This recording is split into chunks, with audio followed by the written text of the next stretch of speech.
Hello, clan fans. Oh my goodness. Okay, so episode 5 of Outlander season 6 was honestly one of the best episodes, in my opinion, so far. And just so much happened. I am genuinely surprised with a few things that they included in this episode. We got some big news from a certain couple.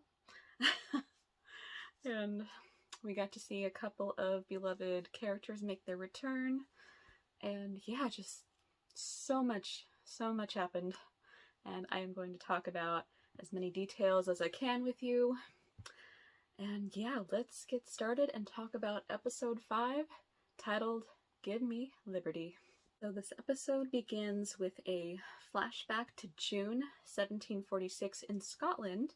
And the second I saw that date, especially after seeing the previous scenes that they showed, I knew for a fact they were going to show what happened to Bonnie Prince Charlie, and we do finally get to see what became of him after Culloden. Just a small scene, but just basically the beginning of the rest of his life. So he is disguised as a woman, and he is being led out of Scotland by Flora MacDonald, who was a real historical figure. And yeah, she helps him escape Scotland. And this is where, I don't know if you guys, I personally have a pet peeve with the phrase "mark me." I think a few of you guys do.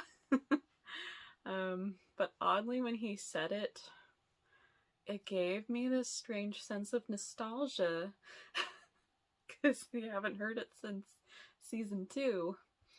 And yeah, just hearing it again was oddly endearing, even though it's still annoying. that was just me. We actually do get a couple of season 2 callbacks in this episode, but I will get to the other ones later. But yeah, she helps him escape, and this is where things were different. The opening credits weren't the usual, like, scenes of the episodes to come. It was instead actually just showing the journey to the Isle of Skye. And if you guys know this, the theme song for Outlander is the Skyboat song, which actually is based on the story of Prince Charlie disguising himself as a woman and going to the Isle of Skye. And I believe they were singing the original lyrics in Gaelic at the beginning. So honestly, just that, like, change in the show just really, it drew me in.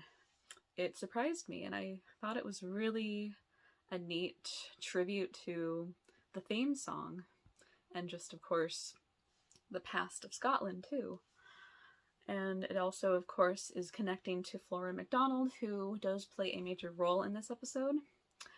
And she, interestingly, she's not the biggest fan of Bonnie Prince Charlie, which, at least based on the show version, we can all agree. But yeah, just interesting setup for what is to come for Flora. And I personally thought that was a great opening to this episode. Now, with Lord John's return, we get to meet Governor Josiah Martin, who is not very happy about Jamie resigning as the Indian agent, and he wants Lord John to keep an eye on Jamie because he's starting to not trust him, which unfortunately is fair, but we want Jamie to get away with this. But yes, so Lord John is tasked with keeping an eye on Jamie and making sure he is still loyal to the crown. And this sets up kind of an issue between their friendship in this episode. So they actually see each other at Flora MacDonald's event that she's having in Wilmington. And when they see each other, like, Lord John is kind of like cluing in, like, you are loyal to the crown, right? Like, that kind of thing. But Jamie does show allegiance to the crown when a mob breaks out in town due to an ad that has been printed by one of the print shops there. And they want to tar and feather the printer. And Lord John and Jamie actually defend the printer. And this kind of shows the British that, okay, he's still on our side. So that kind of gets Jamie off the hook there.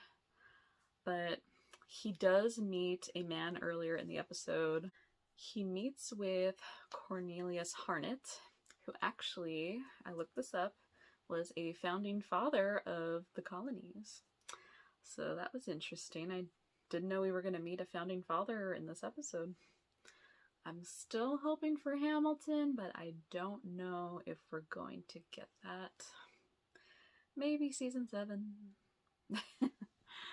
But yes, so he meets with this man, Cornelius, and he tells Jamie that they're going to have a Sons of Liberty meeting the next night, and Jamie agrees to attend. However, so Jamie's kind of playing like a double agent situation. He has been since season 5, and it's even more complicated now because the war is approaching fast, and Jamie has to start basically turning over to the other side before it's too late. So this is the episode where he decides to become a Son of Liberty. Unfortunately, when he tells Lord John this, Lord John does not take it lightly. He just doesn't understand why Jamie would do this all of a sudden. But Jamie tries to tell him, like, there is a reason they want to fight for their freedom. Of course, Lord John's not quite going to see eye to eye with this, but, like, he's upset about it, but he does understand that Jamie does do things for a reason. So he tells him that he will try to keep things quiet for as long as he can. So he sort of has Lord John's allegiance, but at the same time, that bridge could break any second, and I don't know if that happens in the book. I honestly don't know entirely the role that Lord John plays in the war, but there's definitely going to be tensions now with their friendship, even though he's still loyal to Jamie. Oh, but yeah. Just honestly to see Lord John again, and he has a role in this episode, like a political role, which gave him more of a plot compared to last season, and I liked that, even if it's a frustrating subplot where friendship is tested here, but nonetheless he gets a good subplot.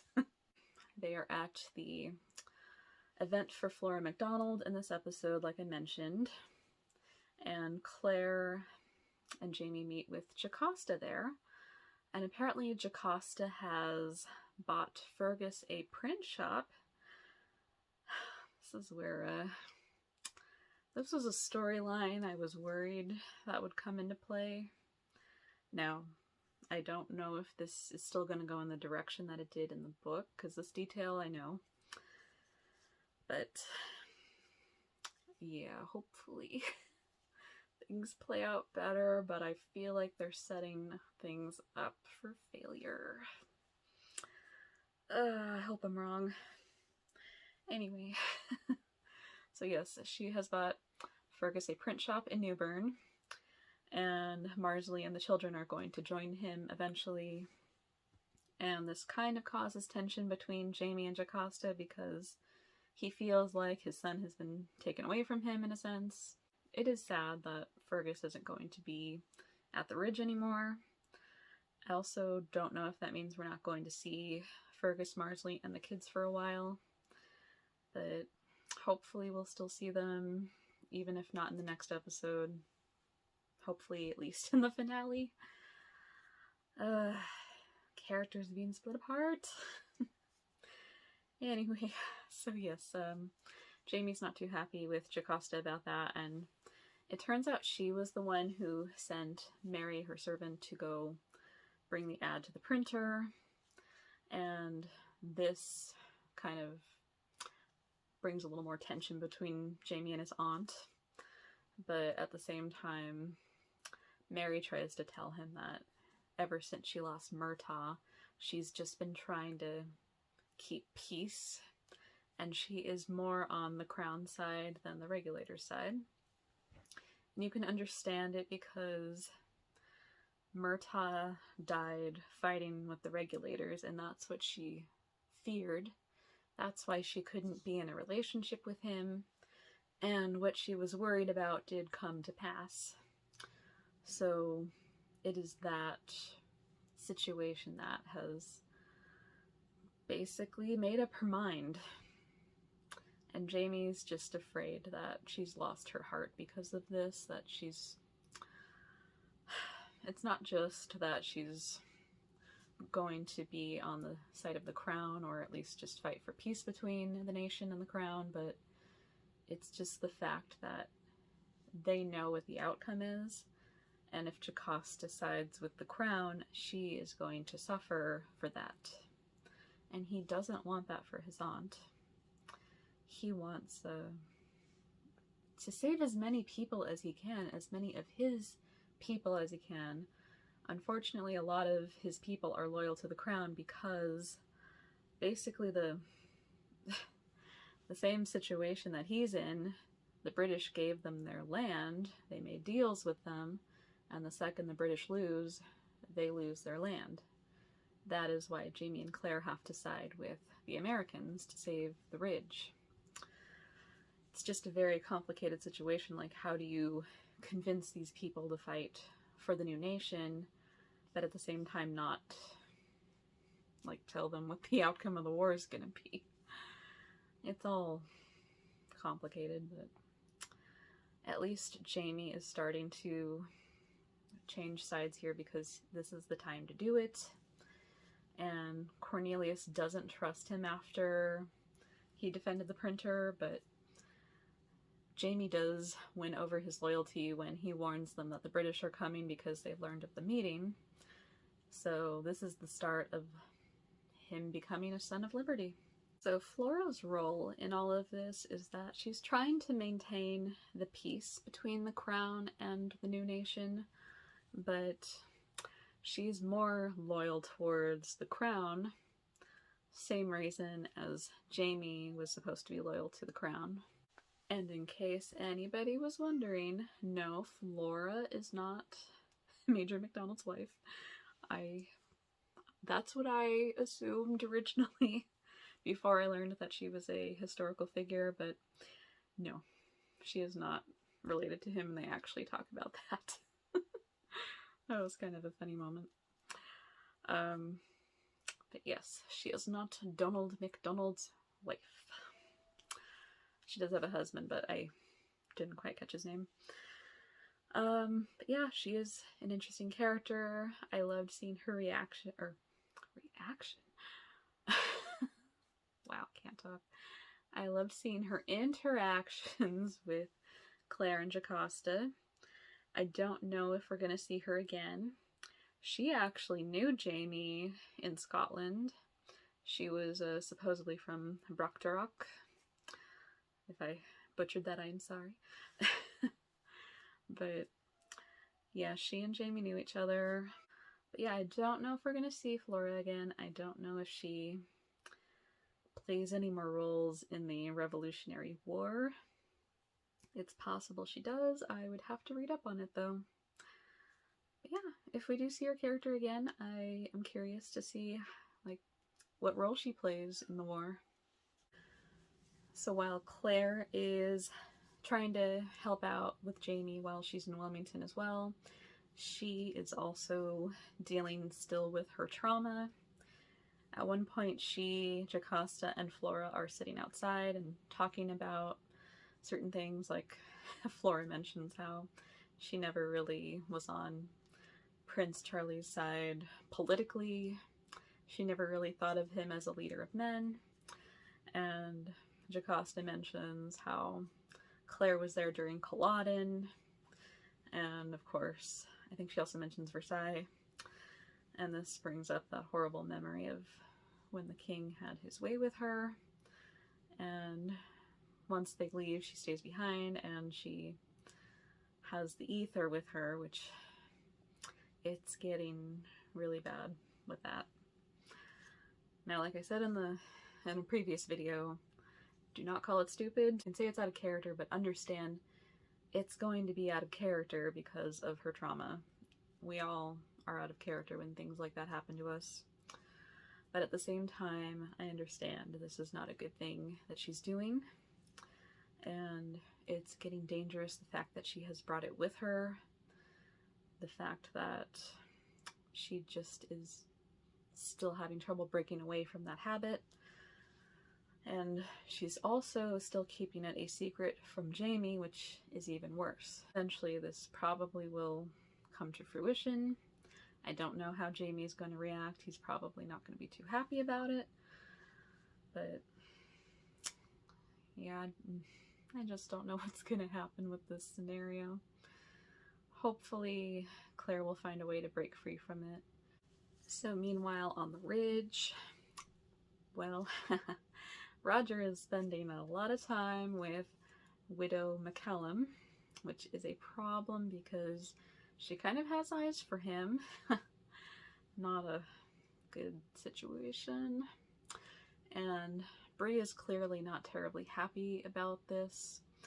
And at one point, she has recruited Marsley, Lizzie, and Malva to help her find a location for a watermill. And they stumble upon a love charm. And within this love charm, there is seaweed and human fingers. And I'm trying to think, where did somebody get human fingers? Unfortunately, my question was answered, and I will get to that in a second. But this whole scene, Malva is looking super suspicious. Like, she is not even good at hiding it. But nobody notices. Everyone just turns a blind eye to the girl who looks like this.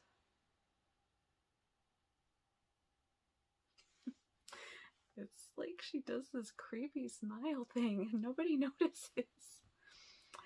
But yeah, so at one point Marsley says, oh, maybe it's the Widow McCallum. And Malva says, yeah, because she is a widow and she has 2 children. Maybe she's putting it on Roger. But yes, for the fact it is Malva's. Just in that instant, you know it's hers. You know that she's lying. And at the end of the episode, you see where she got those human fingers from. Apparently the Sin Eater has passed away in his tent in the woods. Or shack. Whatever that thing was. And oh, the scene was so creepy.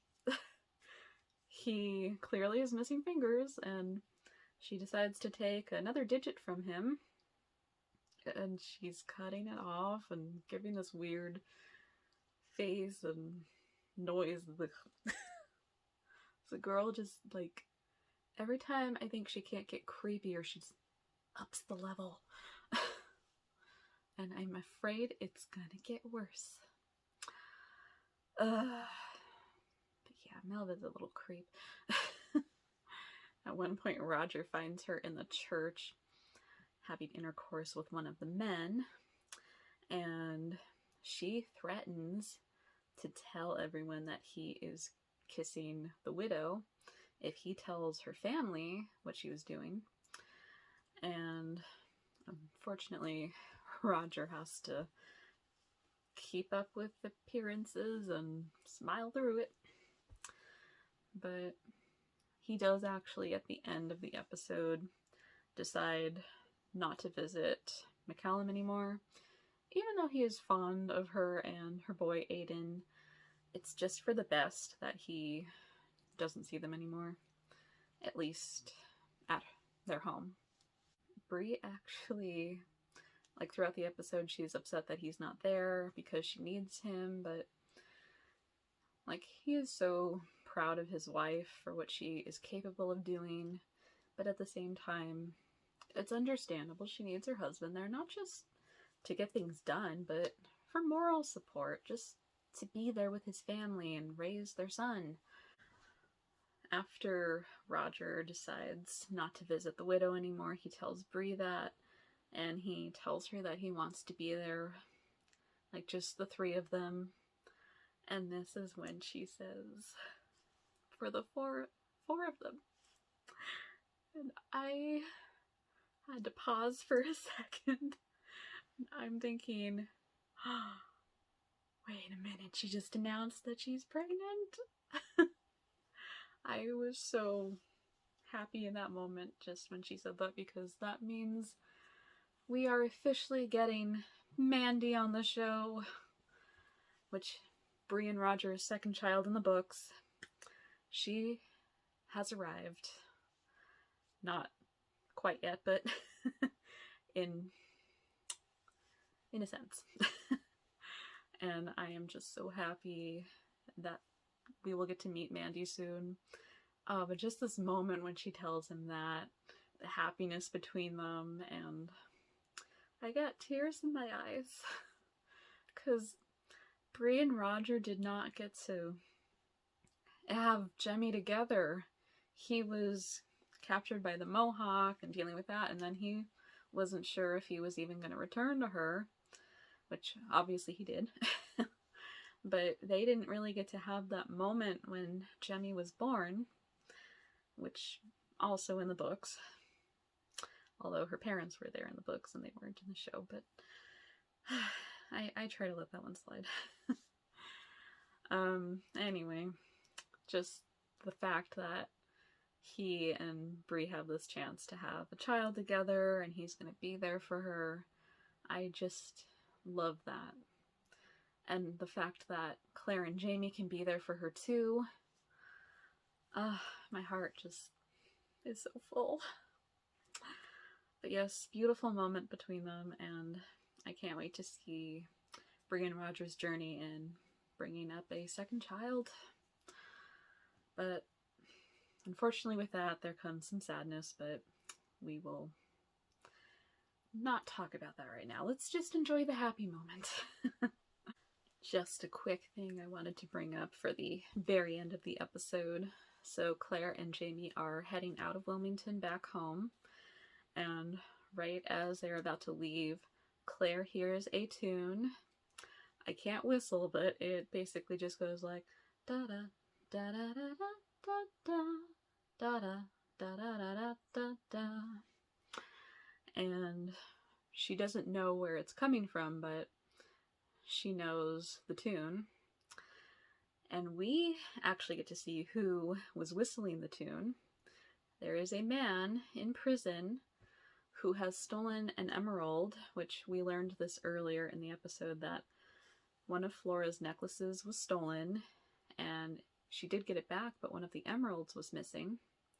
This is the man who stole the necklace and got the emerald, and I believe it is our not-so-good friend Wendigo, who we met season 5 finale.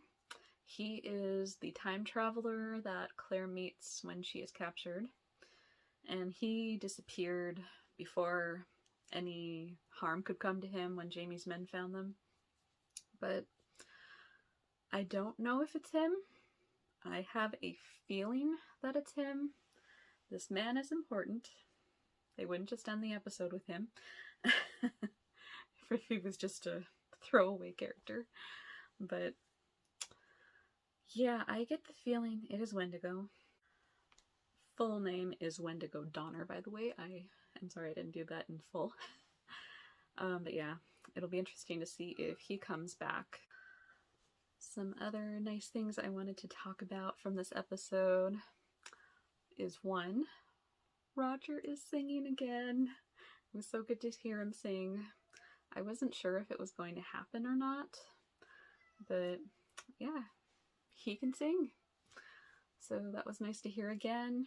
Another scene that I really liked in the episode was when Bree was at Marsley and Fergus's cabin, and Marsley could tell that Bree was pregnant. Unfortunately, it also just kind of brought up the fact that Marsley and the kids aren't going to be there for them when she gives birth. But hopefully they'll all get to meet again soon. It's just, it's a sad thing with opportunity sometimes. Especially in this plot. It's going to lead to some sadness, unfortunately, if they go by the books, but just also the fact that Fergus and Marsley aren't going to be there anymore on the ridge. I don't know if they'll get to visit at some point, but I hope they do. But yeah, just Bree and Marsley's sisterly bond is just so beautiful, especially after Bree met Marsley's mother. Not a good first impression of that family, but just the fact that they have become sisters is just so nice.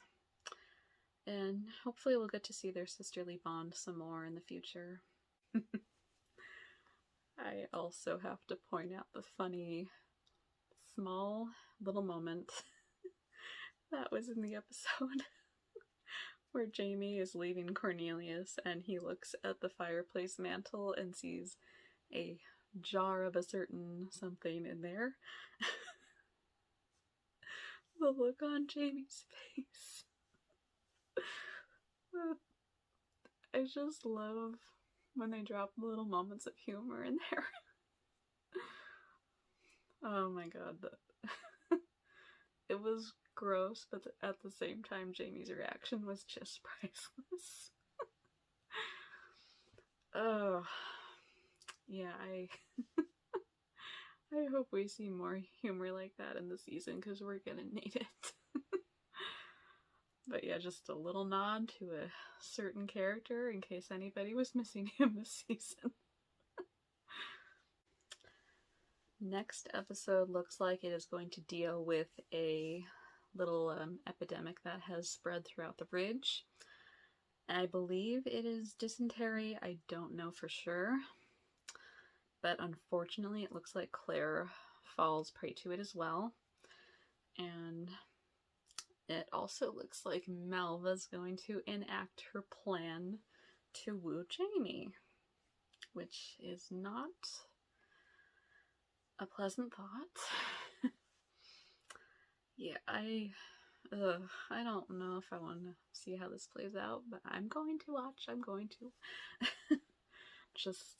I'm not looking forward to it. She's so creepy.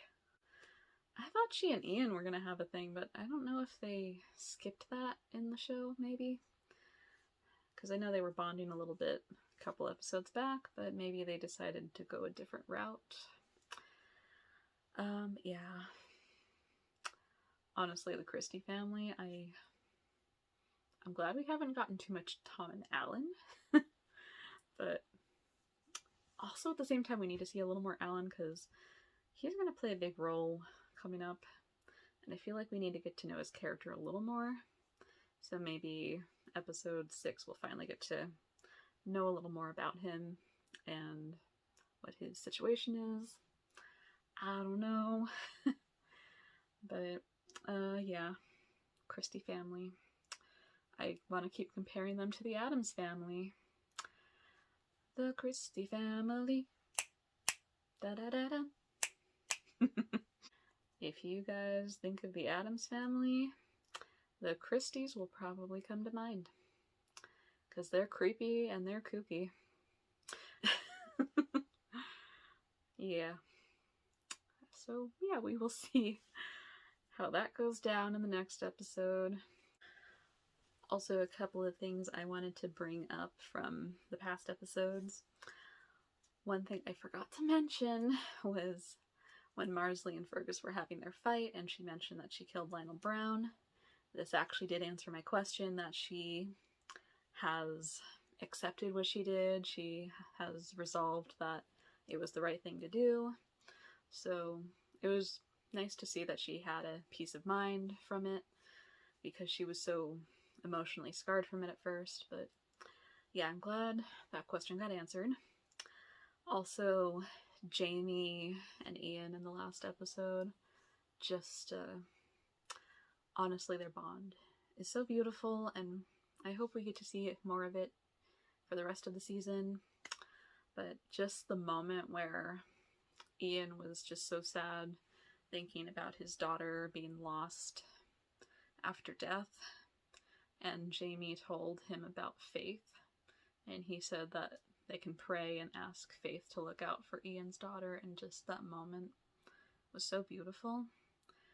And I completely forgot to bring it up. I am sorry.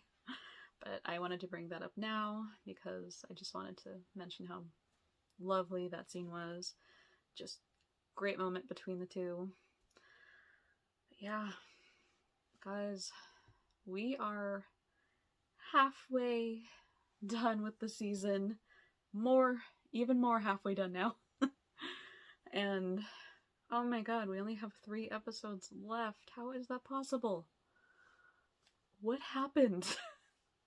I know it's a shorter season, but still, it's just so shocking to me. Oh man, I'm not ready. But yeah, thank you for joining me and talking about episode 5. I hope I explained the storyline well. It was a little complicated because I was trying to figure things out myself. Just like I said, so much happened in this episode, so I hope I was able to give you guys a good rundown of what happened. Basically, to sum it up, Jamie and Claire are in Wilmington, there to see Flora MacDonald speak, and Flora MacDonald is there to keep the peace between the British and the new nation. However, there is still unrest within the men in town, the regulators, and this is where Jamie decides it is time to become a Son of Liberty, and things just take a turn. They will take further turns as things go on, and yeah, I am so curious to see how the rest of the season will play out with the war subplot. Clearly, next episode is going to focus on the Ridge, and I don't know when we'll get back to the Revolutionary War and the start of it all, but hopefully by the end of the season we'll get to see what's up. Yes, I will see you for episode 6, which I believe is called The World Turned Upside Down, which if you guys watched Hamilton, that is a very good reference to that. Obviously it's probably going to be about Claire's world turning upside down. I don't know if it's alluding to the war, but we will have to find out next week. Alright, I hope you guys enjoyed the video, and again, leave comments if you want to talk about the episode. I would love to hear your thoughts on everything, and yeah, I can't wait to chat, and I will see you guys next week. Bye!